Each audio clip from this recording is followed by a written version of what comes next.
This is the Dennis Brown splint, also called as the FAO or the foot abduction orthosis.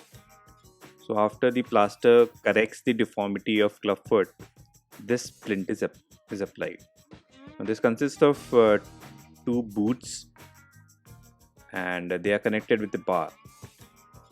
So this basically helps to keep the foot corrected and prevents recurrence of deformity. So this is can be manufactured with various materials. This is made up of polypropylene and polypropylene base with a pattern paper to give a coloring to it. And along with that, there are multiple velcros. There are 3 velcro straps which helps to keep the foot in place. So the feet is basically rotated in about 60 degrees. The affected foot is kept in 60 degrees and the normal foot is kept in around 40 degrees of external rotation. The lining inside is basically a colored foam, so that helps to keep the skin from getting macerated and avoid ulceration. So intermittently, when the braces are removed, parents are taught to do some stretching exercises. So these are very important exercises to prevent recurrence during the bracing phase.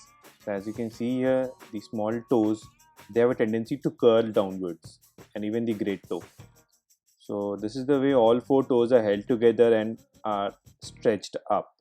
This basically stretches out the tendons which comes out from the sole of the foot.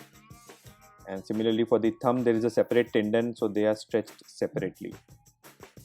So this needs to be done at least 10 to 15 times a day and around for every 10 to 15 minutes of each session. This is how the foot is brought out intermittently during those sessions of stretching when the child is taken off the brace. So this is how the foot is brought out. So these stretching exercises should be continued along with the brace, and this is how the foot is pushed up. This is to stretch the calf muscles and the heel cord. This prevents the foot from again going down and prevents relapse. For more information, visit our website or Facebook page.